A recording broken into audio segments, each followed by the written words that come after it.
रात के 2 बजे का समय था। दिल्ली के एक पुराने और सुनसान पड़े अस्पताल में डॉक्टर विशाल ड्यूटी पर था। उसकी नाइट शिफ्ट चल रही थी और हॉस्पिटल लगभग खाली था। बहुत ही कम मरीज और अधिकतर वार्ड्स खाली पड़े थे। अचानक विशाल को एक हल्की सी आवाज सुनाई दी, जैसे किसी ने दरवाजा खटखटाया हो। उसने नजरें उठाकर देखा तो किसी को नहीं पाया। थोड़ा हैरान हुआ, लेकिन उसने इसे नजरअंदाज कर दिया। कुछ समय बाद फिर वही आवाज सुनाई दी और इस बार और जोर से। विशाल ने उठकर आवाज की दिशा में कदम बढ़ाए। चलते चलते वह एक सुनसान कमरे में पहुंच गया, जिसे कुछ समय पहले बंद कर दिया गया था। जैसे ही उसने कमरे का दरवाजा खोला, एक ठंडी हवा का झोंका उसे महसूस हुआ। कमरे के अंदर घुप अंधेरा था और अजीब सी गंध आ रही थी। दरवाजे के पीछे एक परछाई उसे देखती प्रतीत हुई। विशाल की रूह कांप गई, लेकिन उसने खुद को संभाला। जैसे ही उसने उस परछाई की तरफ बढ़ना शुरू किया, वह परछाई अचानक गायब हो गई। विशाल हैरान और डरा हुआ तेजी से वहां से वापस आ गया। उसके दिल की धड़कनें तेज हो गई थीं और माथे पर पसीना आ गया था। हालांकि विशाल पढ़ा लिखा इंसान था और भूत प्रेत की कहानियों में यकीन नहीं रखता था, लेकिन उस रात जो उसने अनुभव किया वो उसकी सोच को बदलने के लिए काफी था। उसने सोचा कि शायद उसका भ्रम होगा, लेकिन मन में एक अजीब सी बेचैनी और डर घर कर चुका था। कुछ देर के लिए वह अपने केबिन में बैठा रहा, पानी पिया, लेकिन उसका मन अब भी शांत नहीं हो पा रहा था। उसके सामने अब भी उस परछाई की हल्की सी छवि तैर रही थी। अगले कुछ दिनों में विशाल को हॉस्पिटल में कई अजीब घटनाएं महसूस होने लगीं। कभी कभी किसी मरीज के कमरे से हंसने की आवाजें आती, लेकिन जब वह जाकर देखता तो कमरा पूरी तरह खाली होता। कई बार उसे ऐसा महसूस होता कि कोई उसके पीछे चल रहा है, लेकिन पीछे देखने पर कुछ भी नजर नहीं आता। अगर आपको ये कहानी पसंद आ रही है तो इस वीडियो को लाइक जरूर करें और हमारे चैनल को सब्सक्राइब करना ना भूलें। अस्पताल का स्टाफ भी अब डरने लगा था। नर्स रीना ने विशाल को बताया कि उसने कई बार एक साया देखा है जो रात के समय वार्ड्स में घूमता है। एक रात रीना की ड्यूटी थी और वह अपने केबिन में बैठी थी। अचानक उसे अपने सामने किसी का साया दिखा। डर के मारे उसकी चीख निकल गई, लेकिन जब उसने रोशनी की तरफ देखा तो वहां कोई नहीं था। इस घटना के बाद रीना ने विशाल से मदद मांगी। अब दोनों ने मिलकर इस रहस्य को सुलझाने का निश्चय किया। एक रात विशाल ने रीना के साथ उस जगह जाने का निर्णय लिया जहां से उसे अजीब आवाजें सुनाई देती थीं। जैसे ही वे दोनों उस कमरे में पहुंचे, उन्हें अजीब सी ठंड महसूस हुई। कमरे में अंधेरा था, लेकिन लगा जैसे कोई छाया धीरे धीरे हिल रही हो। रीना और विशाल एक दूसरे को देखते रहे और अपनी हिम्मत जुटाई। जैसे ही उन्होंने टॉर्च ऑन की, वे दोनों ठिठक गए। कमरे के कोने में कुछ खून के धब्बे नजर आ रहे थे और वहां पर एक पुराना टूटा हुआ पलंग था। उन्हें समझ नहीं आया कि ये सब कैसे हुआ, लेकिन ये निश्चित था कि ये जगह कुछ छिपाए हुए थी। विशाल और रीना ने अस्पताल के पुराने रिकॉर्ड्स खंगालने का सोचा। उन्हें पता चला कि कई साल पहले इस अस्पताल में एक भयानक हादसा हुआ था। एक मरीज जिसका नाम मोहन था का इलाज ठीक से न होने के कारण उसकी जान चली गई थी। मोहन के परिवार ने अस्पताल के स्टाफ पर लापरवाही का आरोप लगाया था, लेकिन मामला रफा दफा कर दिया गया। कुछ ही समय बाद मोहन की आत्मा को कई बार अस्पताल में घूमते देखा गया। स्टाफ के कई सदस्यों ने बताया कि उन्हें मोहन की परछाई कई बार नजर आई थी, लेकिन समय के साथ ये घटनाएं धीरे धीरे बंद हो गईं। अब दोबारा वही घटनाएं होने लगी थीं और स्टाफ को मोहन की आत्मा की याद दिला रही थी। विशाल और रीना को लगा कि ये घटनाएं मोहन की आत्मा के कारण हो रही हैं और शायद उसकी आत्मा को अभी तक शांति नहीं मिली है।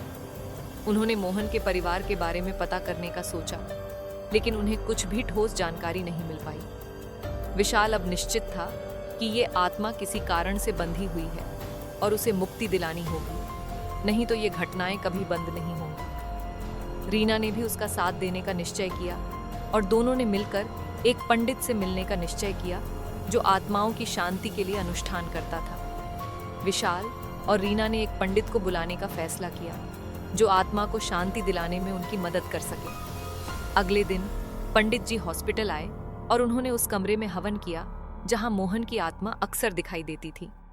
हवन के दौरान अजीब सी घटनाएं घटित होने लगीं। दरवाजे खुद ब खुद बंद होने लगे, खिड़कियां जोर से बजने लगीं और चारों तरफ एक अजीब सी ठंडी हवा बहने लगी। पंडित जी ने बताया कि मोहन की आत्मा यहाँ अटकी हुई है और उसे शांति नहीं मिली है। उन्होंने मोहन की आत्मा से प्रार्थना की और उसे उसके परिवार का संदेश सुनाया।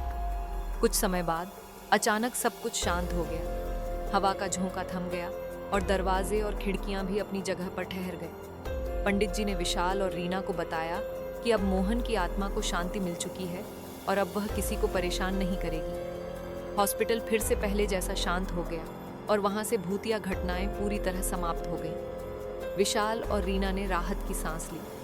इस घटना ने उनके जीवन को हमेशा के लिए बदल दिया। उन्होंने ये सीखा कि कभी कभी कुछ रहस्यों का समाधान खोजने के लिए धैर्य और साहस की जरूरत होती है। हॉस्पिटल में काम करने वालों के बीच इस घटना की कहानी फैल गई और सभी को अब मोहन की आत्मा की कहानी याद थी।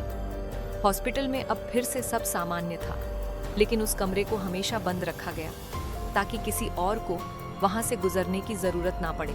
रात का समय था और हॉस्पिटल की हर दिशा में सन्नाटा पसरा हुआ था।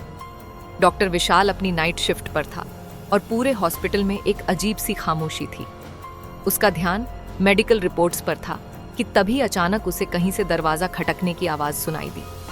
उसने सोचा कि शायद कोई मरीज हो, लेकिन जब उसने बाहर जाकर देखा तो वहां कोई नहीं था। यह उसे थोड़ा अजीब लगा, पर उसने इसे नजरअंदाज कर दिया। थोड़ी ही देर बाद फिर से वही आवाज आई। अब उसे लगा कि कुछ तो गड़बड़ है। इस बार वह आवाज की दिशा में आगे बढ़ा। चलते चलते वह एक पुराने बंद पड़े कमरे के सामने पहुंच गया। जैसे ही उसने कमरे का दरवाजा खोला, ठंडी हवा का झोंका उसे महसूस हुआ। कमरे के अंदर घना अंधेरा था और एक अजीब सी सड़ांध आ रही थी। उसने मोबाइल की टॉर्च जलाई और कमरे का मुआयना करने लगा। अचानक उसे किसी की परछाई दिखाई दी। उसके रोंगटे खड़े हो गए, लेकिन हिम्मत करके उसने परछाई की तरफ देखा।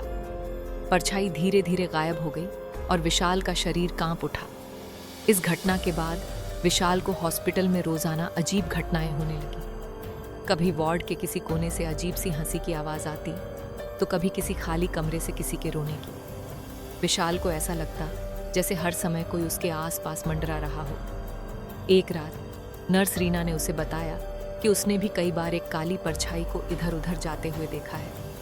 वह भी डर के मारे अपनी ड्यूटी के दौरान हर समय चौकस रहने लगी थी। एक रात रीना अपने केबिन में बैठी थी जब अचानक दरवाजा बंद हो गया और कमरे की लाइट खुद ब खुद बंद हो गई। उसने डर के मारे चीखना शुरू कर दिया, लेकिन उसकी आवाज बाहर तक नहीं पहुंची।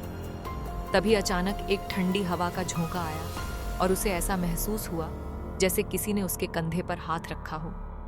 उसकी चीखें बंद हो गईं और वह पसीने से भीग गई। जैसे ही दरवाजा खुला, उसने तेजी से वहां से भागने का फैसला किया। इस घटना के बाद उसने विशाल को पूरी बात बताई और दोनों ने मिलकर इस भूतिया हॉस्पिटल के रहस्य को जानने की ठानी। विशाल और रीना ने हॉस्पिटल के पुराने रिकॉर्ड्स को खंगालना शुरू किया। उन्होंने पाया कि कई साल पहले इस हॉस्पिटल में एक बड़ी दुर्घटना हुई थी। एक मरीज जिसका नाम मोहन था, एक गंभीर बीमारी से पीड़ित था और इलाज की कमी के चलते उसकी जान चली गई थी। उसकी मौत के बाद उसके परिवार ने डॉक्टरों पर लापरवाही का आरोप लगाया था, पर किसी ने उसकी सुनवाई नहीं की। मोहन के परिवार के सदस्य ने बताया था कि उसकी आत्मा को इस दुनिया से मुक्ति नहीं मिली है और वो हॉस्पिटल में भटक रही है। जैसे ही विशाल और रीना को यह बात पता चली, वे समझ गए कि मोहन की आत्मा शायद इस हॉस्पिटल में ही कैद है और उन दोनों को दिखाई दे रही घटनाओं के पीछे उसी की आत्मा का हाथ हो सकता है। उन्होंने मोहन के परिवार से मिलने का निर्णय लिया ताकि उसकी आत्मा को शांति मिल सके। यह निर्णय लेकर वे मोहन के परिवार के एक सदस्य से मिले, जिन्होंने उन्हें बताया कि मोहन की आखिरी इच्छा थी कि उसे न्याय मिले। यह सुनकर विशाल और रीना ने मोहन की आत्मा को मुक्ति देने का संकल्प लिया।